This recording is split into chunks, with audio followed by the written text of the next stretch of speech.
Viewers and subscribers, you're welcome back again on this platform where you get undiluted truth. This one made my day. As the former SGF, Bashir Lawal, the man who said the truth that no other person was bold enough to speak about the 2023 presidential election, he had come to assess Tinubu's moves in government. What he said will shock you as we had it from Arise TV. I'll be right back. Lawal maintains that Peter Obi of the Labour Party, rather than APC's Bola Tinubu, was the rightful winner of the contest by a wide margin. Thank you so much for joining us on Newsday. Well, the elections are over, and of course the victory of President Bola Ahmed Tinubu has been affirmed by the Supreme Court. So now I'd like us to discuss governance.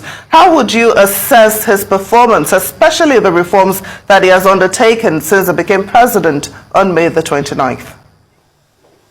Has he undertaken any reform? I'm not aware if he has. All he has been doing is appointing his cronies into juicy political positions. What reform has he done? Well, I could remind you of, the two that readily comes to mind: removing fuel subsidy and, of course, floating the Naira. What impact would you say that has had on our economy?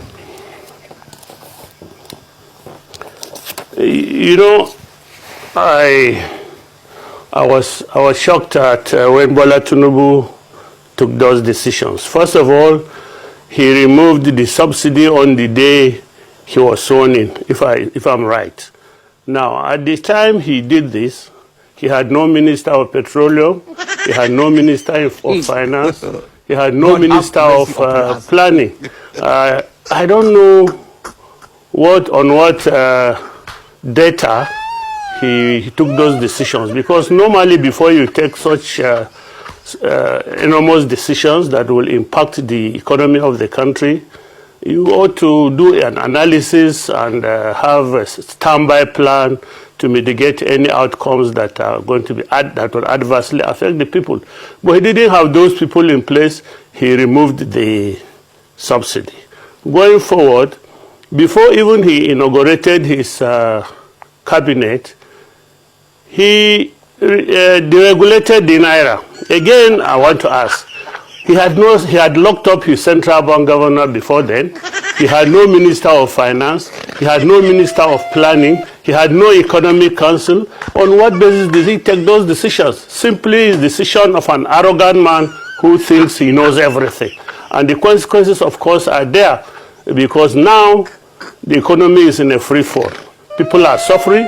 People are finding it very difficult to get 2 square meals, not to talk of 3. So if those are reforms, I'm surprised at how he arrived at them single-handedly. I think the function of government is collegiate. You need to get the different segments of the society to give you input before you take such monumental decisions. He didn't. My friend is must know it all. Well, he has been taking some measures trying to alleviate the impact, of those reforms. We do know that he started the cash transfer to the poorest of the poor, distribution of palliatives through state governors, and the local governments. But how far-reaching are these palliatives really? What else would you suggest can be done to cushion the impact of these decisions that he has taken? Well, to be totally, I just came back from my village yesterday, and we are in the Hong local government of Adamawa State. I have not seen any person or heard of anybody who has benefited from all these things. As at this moment, I know that there are no less than 300 laborers working on my farm harvesting. And I do ask them who has benefited from this palliative. If there is any, nobody has benefited from it. So if they are doing any cash transfer to the poorest of poor, some of whom I know might be in my village, I have not seen anybody who benefited from it. Probably it's in their textbooks, or if they are given to Lagosians, I don't know. I don't know anybody in Abuja that has benefited from any of these palliatives. Maybe you do, so I don't know. Come to think of it, my people, what can you remove from what he said? No, the truth is just plain.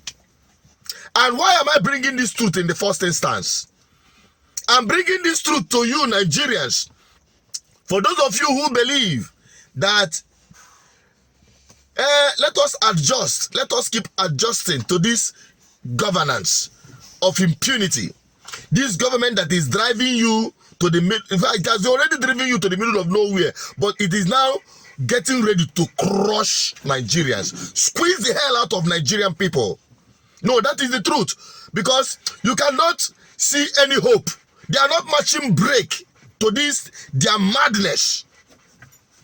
Just yesterday, we had P2B, talk about the budget, the supplementary budget he submitted, and the rest of them. The inclusion of the SUV, senseless acquisition of vehicles they don't need, running in billions while Nigerians is running in debt. Come on. These guys are not matching break anytime soon. That is the problem. In a classroom where some people, you are in the exam hall, you know that this man is an itibolebo, and he is the first to submit his papers, to show everyone that he was the first to submit his papers, that he was the first to finish writing the exam. You heard that P2B said you will remove subsidy. Reasonable people say they are going to remove subsidy. You jump into the first day you are being sworn in, you say you remove subsidy. You know, ask the people how I want to do them. That is where we are, though. That is where we are today. And I believe many people are now missing Buhari's government. You are not seeing, Nigerians have not seen enough of this renewed Shege Banza promise. Make una wait for it. I'll just be here bringing it to you. It is left for you, Nigerians, to say enough is enough. That is how I am seeing it across the world, though. Would Nigerians sustain this? Well, it is up to you. I'm only an advocate for good governance. And wherever we see good governance, we sell it, irrespective of whoever or however it is coming. As long as it is for public interest, this is our market to sell here. And when we see bad governance, we will expose it. It is my commitment on this platform for your own good. Help me share this video. What's your thought on this video? Drop it on the comment section. Bye-bye for now.